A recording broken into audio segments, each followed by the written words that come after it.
आज के वीडियो में बात करने वाले हैं हिंदी पेडागोजी से संबंधित 35 महत्वपूर्ण प्रश्न। जितने भी प्रश्न हैं फ्रेंड्स बहुत इंपॉर्टेंट हैं। अगर आप फ्रेंड्स किसी भी गवर्नमेंट जॉब की तैयारी कर रहे हैं, वो भी शिक्षक भर्ती की तैयारी कर रहे हैं, तो इसमें जो होते हैं हिंदी पेडागोजी से प्रश्न पूछे जाते हैं। अगर आप फ्रेंड्स टीचर एलिजिबिलिटी टेट, जिसे हम कहते हैं टेट के नाम से जानते हैं, अगर आप उसकी तैयारी कर रहे हैं, चाहे वह सीटेट की तैयारी कर रहे हैं, चाहे वो एमपी टेट की, चाहे रीट की, किसी भी परीक्षा की अगर तैयारी कर रहे हैं जो शिक्षक भर्ती से संबंधित है, तो यह वीडियो आपके लिए बहुत इंपॉर्टेंट होने वाला है। इस वीडियो में फ्रेंड्स जो होते हैं लगभग 35 प्रश्न आपको हिंदी पेडागोजी से कराने वाले हैं, जो कंप्लीट निचोड़ वीडियो होने वाला है। तो यह वीडियो बहुत इंपॉर्टेंट होने वाला है फ्रेंड्स, इसलिए जो होते हैं इस वीडियो को बड़ा शिद्दत के साथ देखिएगा। लास्ट में प्रश्न फ्रेंड्स आप एक प्रश्न भी पूछेंगे, जिसका आंसर फ्रेंड्स आपको कमेंट बॉक्स में देना रहेगा।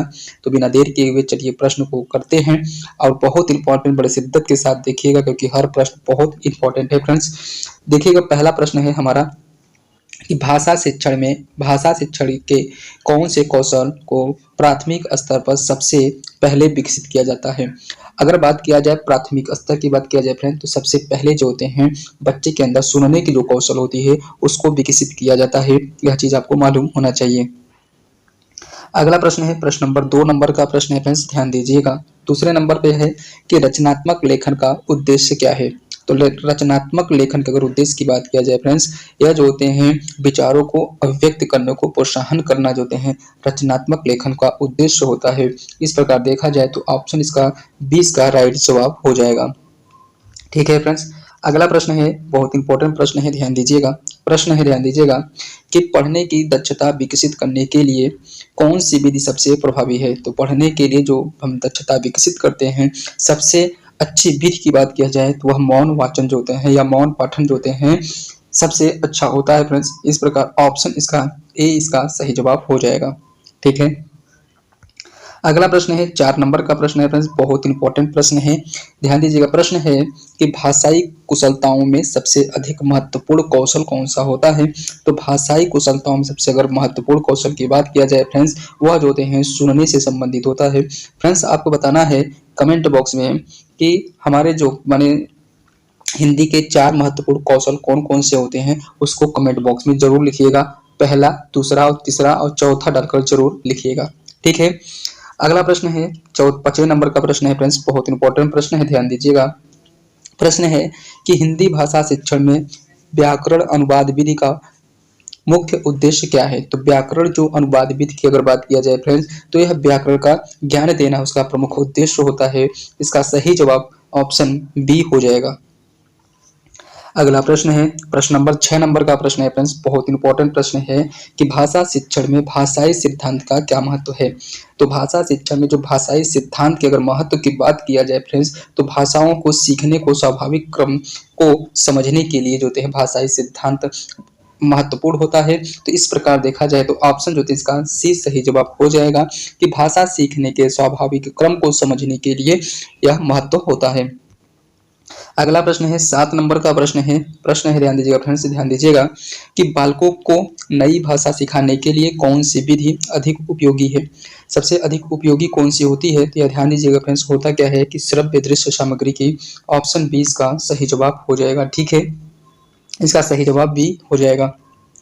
अगला प्रश्न है प्रश्न नंबर 8 नंबर का प्रश्न है, बहुत इंपॉर्टेंट प्रश्न है फ्रेंड्स, ध्यान दीजिएगा कि संज्ञान या संज्ञा जिसे कहते हैं फ्रेंड्स, संज्ञा किसे कहते हैं। तो ध्यान दीजिएगा, कभी कभी आपसे पेडागोजी में भी ऐसे भी प्रश्न पूछ लेते हैं, तो आप ये अचंभित मत होइएगा, ऐसे भी प्रश्न पूछे जाते हैं और वो भी पेडागोजी में। ठीक है, तो संज्ञा किसे कहते हैं, इसका सही जवाब हो जाएगा फ्रेंड्स, नाम से होता है। ठीक है, अगला प्रश्न है प्रश्न नंबर 9 नंबर का प्रश्न है, ध्यान दीजिएगा फ्रेंड्स, निबंध लेखन में कौन सा तत्व आवश्यक होता है। तो ध्यान दीजिएगा फ्रेंड्स, लेखन का अगर निबंध का लेखन कर रहे हैं तो इसमें कौन कौन सी चीज आवश्यकता होती है। तो लंबाई, व्याकरण की शुद्धता और रोचकता, तो ये जो तीनों चीज होती है महत्वपूर्ण, ये रोल अदा करता है।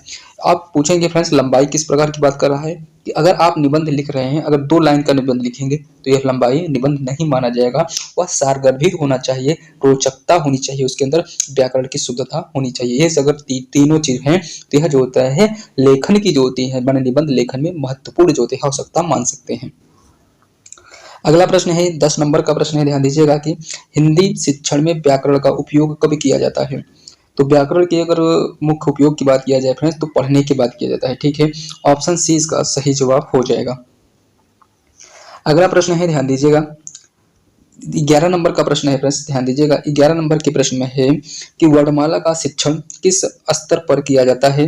इसका सही जवाब हो जाएगा वर्णमाला का जो शिक्षण जो कार्य किया जाता है वह प्राथमिक स्तर पर किया जाता है, ठीक है फ्रेंड्स। वर्णमाला मतलब जो क ख ग घ अंग पढ़ाया जाता है फ्रेंड्स वह किस स्तर पर पढ़ाया जाता है, तो वह प्राथमिक स्तर पर पढ़ाया जाता है। अगला प्रश्न है, 12 नंबर का प्रश्न है कि हिंदी भाषा के शिक्षण में बाल कथा का मुख्य उद्देश्य क्या है। तो बाल कथा के अगर मुख्य उद्देश्य की बात किया जाए तो भाषा कौशल का विकास इसका सही जवाब हो जाएगा, ठीक है। ऑप्शन इसका ए इसका सही जवाब हो जाएगा, ठीक है। अगला प्रश्न है, ध्यान दीजिएगा, प्रश्न नंबर 13 नंबर का प्रश्न है, ध्यान दीजिएगा फ्रेंड्स। 13 नंबर के प्रश्न में है कि शिक्षण प्रक्रिया में प्रश्न उत्तर विधि का प्रयोग किस उद्देश्य से किया जाता है। तो प्रश्न उत्तर विधि का जो उपयोग किया जाता है वह छात्रों को सक्रिय बनाने के लिए किया जाता है, जिससे कि बच्चे के अंदर क्यूरियोसिटी की भावना जागे और वह जो होते हैं निरंतर सक्रिय रहे और अधिगम की प्रक्रिया तेजी से कर सके। तो इस प्रकार का सही जवाब ऑप्शन जो होते हैं ए हो जाएगा, छात्रों को सक्रिय बनाने के लिए। अगला प्रश्न है, 14 नंबर का प्रश्न है, ध्यान दीजिएगा कि श्रवण का है कि श्रव्य सामग्री का मुख्य उद्देश्य क्या होता है। तो श्रवण सामग्री का जो मुख्य उद्देश्य होता है फ्रेंड्स इसका जो होते हैं सही जवाब हो जाएगा, ऑप्शन डी हो जाएगा। उसके अंदर क्या होना चाहिए, इसका उद्देश्य की अगर बात किया जाए तो वर्तनीय सुधारता की सुधारना होता है, सुनने की आदत सुधारना होता है और रोचकता उत्पन्न करना, यह तीनों चीज होते हैं समाहित होता है, ठीक है फ्रेंड्स। आगे चलते हैं, प्रश्न नंबर 15 नंबर का प्रश्न है, ध्यान दीजिएगा कि हिंदी भाषा शिक्षण में पाठ योजना का क्या महत्व होता है। तो जो पाठ योजना फ्रेंड्स होता है वह जो होते हैं शिक्षण व्यवस्था को जो होते हैं व्यवस्थित और प्रभावी बनाने का कार्य जो होते हैं पाठ योजना को होता है, मतलब एक व्यवस्थित तरीके से जो होते हैं शिक्षण कार्य करने की पद्धति को बताता है। तो इस प्रकार देखा जाए ऑप्शन इसका जो होते हैं सही जवाब बी हो जाएगा, शिक्षण को व्यवस्थित और प्रभावी बनाना। अगला प्रश्न है, प्रश्न नंबर 16 नंबर का प्रश्न है, ध्यान दीजिएगा फ्रेंड्स। प्रश्न क्या है कि सभी वर्तनीय सिखाने के लिए सबसे उपयुक्त विधि कौन सी है। तो इसका सही जवाब हो जाएगा, ऑप्शन बी हो जाएगा, अनुकरण विधि, ठीक है। इसका सही जवाब अनुकरण विधि हो जाएगा, ठीक है फ्रेंड्स। अगला प्रश्न है, 17 नंबर का प्रश्न है। 17 नंबर के प्रश्न में है कि संचार कौशल का अर्थ क्या है। संचार कौशल का अगर अर्थ की बात किया जाए तो विचारों का आदान प्रदान इसका करना, ये जो है संचार कौशल का अर्थ होता है। इस प्रकार ऑप्शन जो है इसका सही जवाब सी हो जाएगा, ठीक है फ्रेंड्स। अगला प्रश्न है, 18 नंबर का प्रश्न है, ध्यान दीजिएगा कि पठन में गति और समझ का संतुलन कौन सी विधि प्रदान करता है। तो इसका कौन सी विधि होती है फ्रेंड्स, इसका सही जवाब हो जाएगा मौन पठन से होता है, ठीक है। मौन पठन जो फ्रेंड्स पढ़ने की जो गति और समझ संतुलन को विभिन्न विधियां करती हैं, तो इसका सही जवाब ऑप्शन बी हो जाएगा। अगला प्रश्न है, 19 नंबर का प्रश्न है कि हिंदी भाषा में गद्य और पद्य के शिक्षण का मुख्य उद्देश्य क्या है। अगर पूछा जाए क्या उद्देश्य है तो इसका सही जवाब हो जाएगा फ्रेंड्स रचनात्मक अभिव्यक्ति को बढ़ावा देना। इस प्रकार देखा जाए सही जवाब ऑप्शन जो होते हैं बी हो जाएगा, रचनात्मक अभिव्यक्ति को बढ़ावा देना। यह जो होते हैं गद्य और पद्य के जो शिक्षण का मुख्य उद्देश्य होता है। अगला प्रश्न है, 20 नंबर का प्रश्न है फ्रेंड्स, ध्यान दीजिएगा। 20 नंबर के प्रश्न में है कि प्राथमिक स्तर पर भाषा शिक्षण में खेल विधि का उपयोग क्यों किया जाता है। तो खेल विधि का जो उपयोग किया जाता है फ्रेंड्स, जो छात्रों के अंदर जो होते हैं क्यूरियोसिटी को जगाना होता है और बच्चे का रुचि उत्पन्न करना होता है। इसके साथ साथ जो होते हैं छात्रों का ध्यान आकर्षित करने के लिए भी खेल विधि का उपयोग किया जाता है। तो ऑप्शन जो है इसका ए सही जवाब हो जाएगा, ठीक है। अगला प्रश्न है, ध्यान दीजिएगा। 21 नंबर का प्रश्न है। 21 नंबर के प्रश्न में है, ध्यान दीजिएगा फ्रेंड्स कि बालकों को रचनात्मक लेखन में रुचि पैदा करने के लिए सबसे उपयुक्त विधि कौन सी है। तो सबसे उपयुक्त विधि की अगर बात किया जाए फ्रेंड्स तो जो होती है रचनात्मकता को बढ़ावा देने के लिए, ठीक है। रचनात्मकता की बात करें, इस पर आगे गोला लगा लीजिएगा, ठीक है। अब इसको प्रश्न को समझेंगे तो कहा रुचि पैदा करने के लिए सबसे उपयुक्त विधि कौन सी होती है। तो सबसे उपयुक्त विधि होते हैं चित्रलेखन से होती है, ठीक है। अगला प्रश्न है फ्रेंड्स, ध्यान दीजिएगा। 22 नंबर का प्रश्न है, भाषा शिक्षण में प्रश्न पूछने का उद्देश्य क्या है। तो भाषा शिक्षण में जो प्रश्न पूछने का जो उद्देश्य होता है फ्रेंड्स वह छात्रों को ध्यान केंद्रित करना होता है, भाषा का ज्ञान जांच करना होता है और तीसरा ध्यान दीजिएगा, बहुत इंपॉर्टेंट है, शिक्षण प्रक्रिया को रोचक बनाना। इसका जो होता है भाषा शिक्षण और में प्रश्न पूछने का उद्देश्य होता है। तो ध्यान दीजिएगा, प्रश्न पूछने का उद्देश्य, इसका तीनों जो होते हैं सही जवाब हो जाएगा। ठीक है, इस प्रकार देखा जाए तो 23 नंबर का प्रश्न है, ध्यान दीजिएगा फ्रेंड्स, मूल्यांकन पूछा है। मूल्यांकन का हिंदी भाषा शिक्षण में क्या महत्व है? तो हिंदी भाषा जो शिक्षण में जो है मूल्यांकन की बात किया जाए फ्रेंड्स, तो छात्रों के मार्गदर्शन को बढ़ाने के लिए किया जाता है। इस प्रकार देखा जाए तो ऑप्शन इसका सही जवाब ए हो जाएगा। ठीक है, इसका ए जो है सही जवाब हो जाएगा। अगला प्रश्न है 24 नंबर का प्रश्न है फ्रेंड्स, ध्यान दीजिएगा कि व्याकरण शिक्षण का सबसे अच्छा समय कौन सा होता है? तो सबसे अच्छा समय जो होता है पाठ समझाने के बाद होता है। ठीक है, व्याकरण शिक्षण का अगर हम व्याकरण अगर शिक्षक करा रहे हैं तो आगे पाठ पढ़ा दें, इसके बाद जो होते हैं हम पाठ पढ़ाने के बाद जो होते हैं व्याकरण का जो कार्य करें, तो यह जो होते हैं सबसे अच्छा माना जाता है। अगला प्रश्न है 25 नंबर का प्रश्न है फ्रेंड्स, और बहुत इंपॉर्टेंट प्रश्न है, ध्यान दीजिएगा। प्रश्न क्या है कि प्राथमिक स्तर पर कहानी सुनाने का उद्देश्य क्या है? तो प्राथमिक स्तर पर कहानी सुनाने के अगर उद्देश्य की बात किया जाए फ्रेंड्स, तो भाषा कौशल का विकास करना इसका सही जवाब हो जाएगा। ऑप्शन इसका बी इसका राइट आंसर हो जाएगा।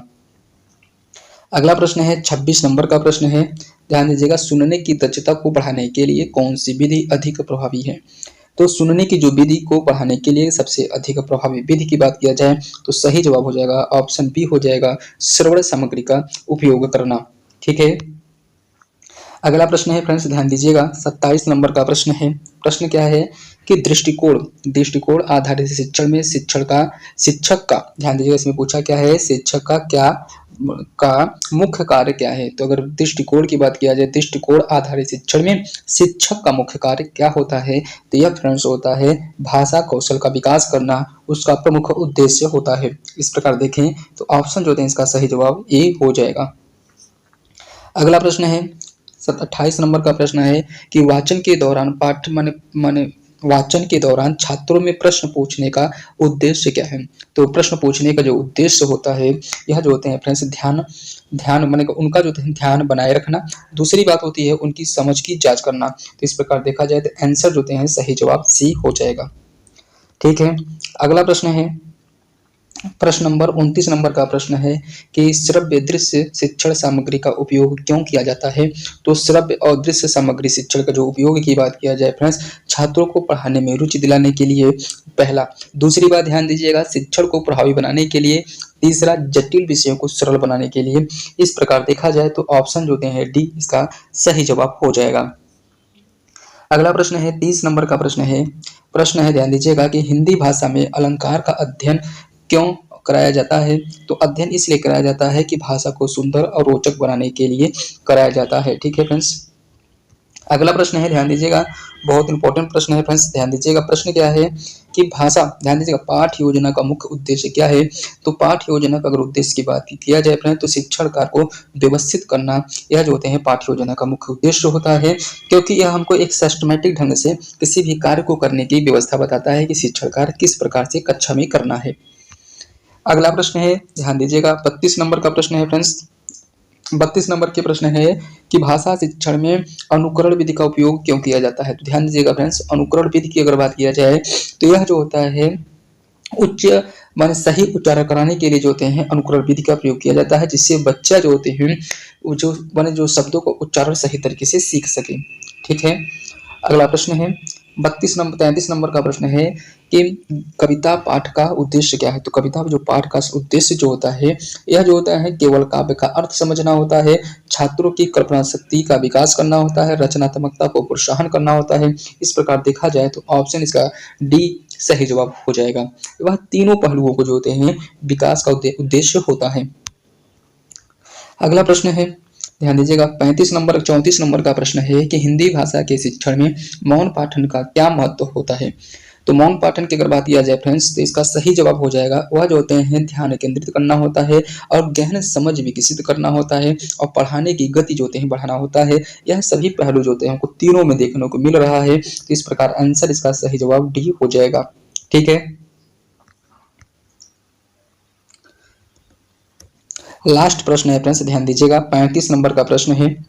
35 नंबर के प्रश्न में फ्रेंड्स इसका आंसर जो होते हैं आपको कमेंट बॉक्स में देना होगा।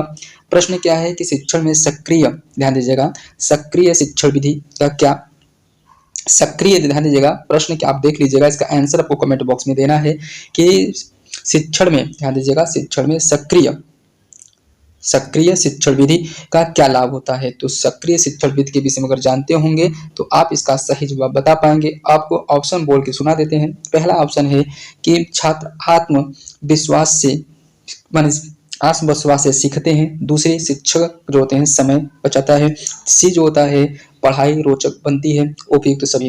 इसका जो भी आंसर हो फ्रेंड्स इसका कमेंट बॉक्स में जरूर लिखिएगा। तो आज के लिए फ्रेंड्स इतना ही। अब मिलेंगे फ्रेंड नेक्स्ट वीडियो में एक नई टॉपिक के साथ, और जिस टॉपिक पर आपको लगता है कि हमारा वीक है तो वह आप कमेंट कीजिएगा, हम उस पर जो होते हैं वीडियो बना देंगे। तो आज के लिए फ्रेंड्स इतना ही। अगर हमारा चैनल अच्छा लगा हो, वीडियो अच्छा लगा हो, तो चैनल को सब्सक्राइब करिएगा, वीडियो को लाइक जरूर करिएगा फ्रेंड्स, क्योंकि जिससे आपके लाइक से जो होते हैं हमको मोटिवेशन मिलता है। तो फ्रेंड्स आज के लिए इतना ही, धन्यवाद।